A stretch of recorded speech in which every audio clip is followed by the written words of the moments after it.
বাথরুমে যদি high commode থাকে আর যদি হাই কমোডের ঢাকনা লাগিয়ে রাখা হয় মতো অবস্থা কি বাথরুমের ভিতর উজু করা যাবে? যদি কোনো রোগের কারণে বেশিক্ষণ অজু রাখতে কষ্ট হয় তবে কি অজু না থাকলেও নামাজ চালিয়ে যাওয়া যাবে? অজু অবস্থায় বাচ্চাদের পেশাব পায়খানা পরিষ্কার করে দিলে কি অজু নষ্ট হয়ে যাবে? অজুর পরে আয়না দেখলে অজু ভেঙে যায় কিনা? নেল পালিশ দিলে শরীর পাক থাকে কিনা? আমরা মেয়েরা বাহিরে গেলে নামাজ পড়ার জন্য জায়গা পেলেও অজু করার জায়গা পাই না। অজু করতে গেলে হাত মোজা পা মোজা নেকাব খুলতে হয়, এতে পর্দা লঙ্ঘন হয়। তাহলে আমাদের করণীয় কি হবে? অজু করে ফেরার পথে পুরুষ লোকের সাথে দেখা হলে বা কথা বলতে হলে তারপর নামাজ হবে কি না, নাকি আবার অজু করতে হবে? সুন্নত পদ্ধতিতে গোসল করার জন্য প্রথমে অজু করলাম, তারপরে সারা দেহে সাবান মেখে গোসল করলে আবার কি অজু করতে হবে? সম্ভব হলে মাঝখানে পার্টিশন দিয়ে নেবেন, আর না হলে বাইরে উজু করবেন, আর না হলে বাইরে শুরু করে বিসমিল্লাহ বলে পাওয়াটা ভিতরে গিয়ে ধোবেন। কমপক্ষে এইটুকু করবেন। আর যদি সেরকম কোনো অপশন না থাকে, ভেতরেই আপনাকে করতে হয়, তাহলে অজু আপনার হয়ে যাবে, কিন্তু বিসমিল্লাহটা আপনি মনে মনে বলবেন। যদি কোনো রোগের কারণে বেশিক্ষণ অজু রাখতে কষ্ট হয় তবে কি অজু না থাকলেও নামাজ চালিয়ে যাওয়া যাবে?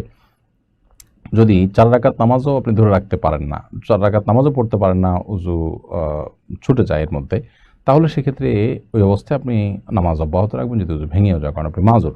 আর যদি এরকম না, বরং 10, 20, 25 মিনিট পরপর হয়তো আপনার অজু ভেঙে যায়, তাহলে সেক্ষেত্রে নামাজের সময়টাতে নামাজ পড়ে ফেলবেন, এরপর অজু ভাঙলে আর কোনো অসুবিধা নেই। আর যদি অজু ভেঙে যায় নামাজের মধ্যে, তাহলে অজু করে এসে বাকি অংশ নামাজ আপনি পড়বেন।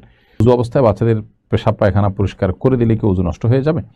না, বাচ্চাদের পেশাব পায়খানা পরিষ্কার করে দিলে আপনার অজু ভাঙবে না।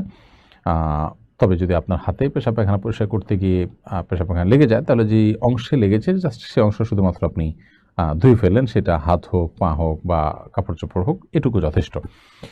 বাচ্চা প্যাম্পার্স পরিবর্তন করলেন বা তার পেশাব পায়খানা থেকে তাকে পরিচ্ছন্ন করে দিলেন, এর কারণে আপনার অজু ভঙ্গ হবে না। জাস্ট নাপাক লেগে গেলে সে অংশটা ধুয়ে ফেললেই হবে। অজুর পরে আয়না দেখলে অজু ভেঙে যায় কিনা? না, কোনো এটাতে কোনো অজু ভাঙবে না। নেল পালিশ দিলে শরীর পাক থাকে কিনা? নেল পালিশ দিলে শরীর নাপাক হয় না, কিন্তু নেল পালিশ দিলে অজু হবে না, আপনার নামাজ হবে না।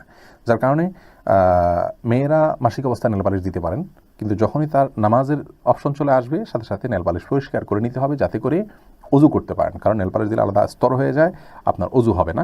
কিন্তু এটা দিলে যে হাত নাপাক হয়ে যাবে, গুনাহ হবে, বিষয় কিন্তু সেরকম না। অনেক বাজে কথা আমাদের সমাজে প্রচলিত আছে যে নেল পালিশের এটা অমুক নাপাক, তমুক নাপাক, এরকম করে। এটা রং নিছক, এটা নাপাক হতে যাবে না। কেন? এটা নাপাক না, তবে এটা ব্যবহার করলে অজু করা যাবে না, বিধায় অজুর আগে এটা চেঁচে ফেলতে হবে। আমরা মেয়েরা বাহিরে গেলে নামাজ পড়ার জন্য জায়গা পেলেও অজু করার জায়গা পাই না। অজু করতে গেলে হাত মোজা পা মোজা নেকাব খুলতে হয়, এতে পর্দা লঙ্ঘন হয়। তাহলে আমাদের করণীয় কি হবে? বোন শারমিন, এটা অনেক মেয়েদেরই প্রশ্ন, অনেক বোনদেরই প্রশ্ন। অজু তো অবশ্যই করতে হবে সালাতের জন্য, অজু ছাড়া সালাত হবে না। আর অজুর প্রয়োজনে নেকাব খুলতে হবে, হাত মোজা পা মোজা খুলতে হবে, এটা করতেই হবে, এছাড়া কোনো গত্যান্তর নেই। এটা তো দুঃখজনক যে আমাদের দেশে, বিশেষ করে শহরের মসজিদগুলোতে মেয়েদের জন্য তাদের সালাতের ব্যবস্থা থাকলেও টয়লেটের ব্যবস্থা ম্যাক্সিমাম জায়গাতে থাকে না। এটা খুবই লজ্জাস্কর একটি অধ্যায় আমাদের জন্য। মসজিদের সাথে যারা জড়িত আছেন, অন্তত যেখানে পাবলিক প্লেস, এখন শহরের সব মসজিদই প্রায় পাবলিক প্লেস বলা যেতে পারে। বেশিরভাগ মসজিদই, শহরের বেশিরভাগ মসজিদই, ঢাকা শহরের, চট্টগ্রাম শহরের বেশিরভাগ মসজিদই পাবলিক প্লেস বলতে হবে। এই মসজিদগুলোতে মেয়েদের জন্য সালাতের ছোট্ট করে হলে ব্যবস্থা রাখতে হবে, তাদের জন্য একটা টয়লেটে হলে ব্যবস্থা রাখতে হবে।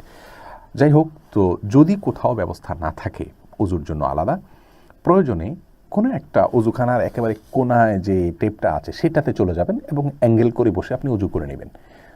আশপাশের লোকদেরকে যদি আপনি বলেন যে ভাই আমি মেয়ে মানুষ অজু করবো, একটু কাইন্ডলি আপনারা এই পাশে যান, শেষের টেপটাকে আমি একটু ঘুরে বসে অজু করবো ওই দিক ফিরে, তাহলে আমার মনে হয় না কেউ বাধা দিবে। অর্থাৎ চেষ্টা করলে একটু কষ্ট হবে, কিন্তু ব্যবস্থা হয়ে যাওয়ার কথা। মুয়াজ্জিন সাহেবের রুম খুলে দিবে, অথবা আপনার অজুখানার কোনো একটা কোনাতে চলে যাবেন। এরপরে যদি কেউ এই সুযোগ আপনাকে নাও দেয়, পর্দাবিধান যদি লঙ্ঘনও হয়, চেষ্টা করবেন নিজেকে যতটা সম্ভব জড়সড় রেখে অজু করার, কিন্তু আপনাকে হাত মোজা পা মোজা খুলতেই হবে। পর্দার অজু হাতে হাত পা মোজা না খুলে তার উপরে মাসা করবেন, এতে কিন্তু সালাত আদায় হবে না। অজু করে ফেরার পথে পুরুষ লোকের সাথে দেখা হলে বা কথা বলতে হলে তারপর নামাজ হবে কি না, নাকি আবার অজু করতে হবে? না বোন, কোনো পুরুষ লোকের সাথে অজু করার পর যদি দেখা হয় বা কথা হয়, তাতে আপনার অজু ভঙ্গ হবে না। অজু ভঙ্গ হওয়ার সাথে এর কোনো সম্পর্ক নেই। কেউ যদি অজু করার পর কোনো পুরুষের সাথে অন্যায়ভাবে দেখা দেন, হারামভাবে দেখা দেন, হারাম কথা বলেন, তাহলে ঠিক গুনার কারণ হবে, ভিন্ন কথা, কিন্তু এর ফলে অজু ভঙ্গ হবে না।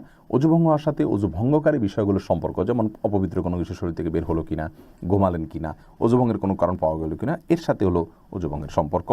সুন্নত পদ্ধতিতে গোসল করার জন্য প্রথমে অজু করলাম, তারপরে সারা দেহে সাবান মেখে গোসল করলে আবার কি অজু করতে হবে না? এরপরে আর অজু করার প্রয়োজন নেই। তো অনেক ওলামায়ে কেরামের মতে লজ্জাস্থান সরাসরি স্পর্শ করলে অজু ভেঙে যায়। তাদের মত অনুযায়ী আপনি লজ্জাস্থান, এমনিতে গোসলের সুন্নাহ পদ্ধতি হলো যে আগে লজ্জাস্থানে কোনো ময়লা নাপাক থাকলে সেগুলোকে আগে ভালো করে ধুয়ে ফেলা, এরপরে পুরো শরীর ধোবেন, তাহলে সেক্ষেত্রে আর লজ্জাস্থানে সরাসরি স্পর্শ করবে না। তবে লুঙ্গি ইত্যাদির মাধ্যমে স্পর্শ করলে কারোর মতেই অজু ভঙ্গ হবে না।